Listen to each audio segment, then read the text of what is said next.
Hmm.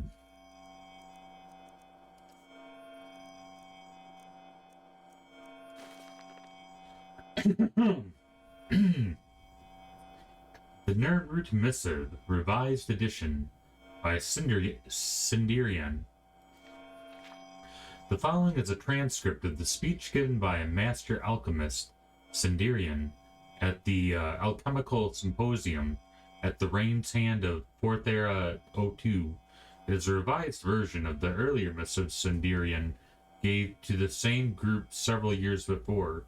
We've done the best we could to preserve the original tone of the speech, but some light embellishments have made for editorial reasons and for clarity. Sharmiran Raythorn, Imperial Scribe. I would like to address the symposium today with the starting revelations regarding the Nirnroot. Although this curiously tenacious flora grows almost anywhere in a significant body of water is present, it's extremely rare, and soon to become extinct after years of extensive research and tireless efforts of my field assistant. I came to the possession of a large sampling of Nirnroot, according to the theories presented by the noted imperial herbalist Shibius Regilium.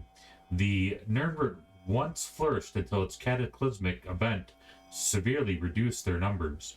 Although many scholars reject the proposal that the sun's death event of the First Era 668 catastrophically affected plant life, Shibius felt that the Nirnroot's normal growth cycle was interrupted by the lack of sun for a full year, whereas other plant species tend to find a way.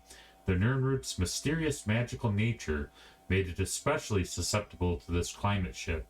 While this may or may not be the case, it's certainly true that recorded sightings of Nirnroot are declining as the years pass.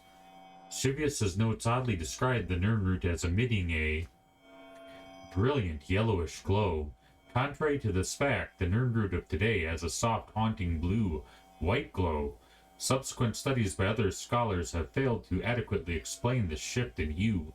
I propose that the Nirnroot sensed its own impending extinction and therefore altered its metabolism in order to survive.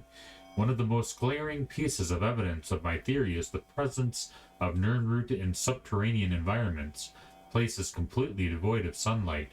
Strangely, Shibius's notes fail to mention that even a single instance of subterrestrial Nirnroot. How could this be? How could a surface-dwelling plant suddenly begin appearing in new locations radically different from its normal habitat? The answer, my fellow alchemists, is ironically concealed within Shibius's own notes. Although he spends a great deal of time experimenting with the Nirnroot in his laboratory, he overlooked an important part of the plant's growth cycle, its soil. Shibius was correct in assuming the volcanic eruption of Red Mountain contributed to the demise of the Nirnroot, but I believe the ash from that mighty explosion did more than simply cloud the skies. When mixed with the fertile soil of Cyrodiil, this fine powder is the true cause of the Nirnroot's astounding metamorphosis. Although little volcanic ash from the dark time remains, I performed tests on samples sent to me from Vardenfell. Careful scrutiny of the samples revealed that they were rife with ash salt, a highly magical substance. Denver native to Vardenfell region were known to have used ash salt as an ingredient to cure the blight, an awful disease which decimated their realm hundreds of years ago.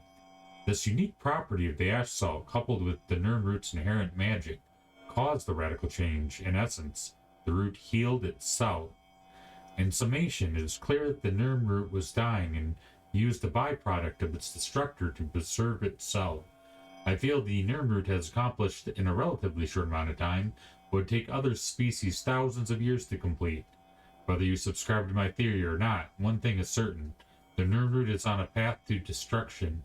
It contains untapped potential to create potions, the likes of which have never been seen in our day. I propose to you today that we divert a small portion of our funds to an expedition to collect some of these roots to study. I have outlined this proposal for your perusal after this section of the symposium. Please seriously consider this proposal before it becomes too late and the Nirnroot becomes nothing but a memory. Thank you for your time.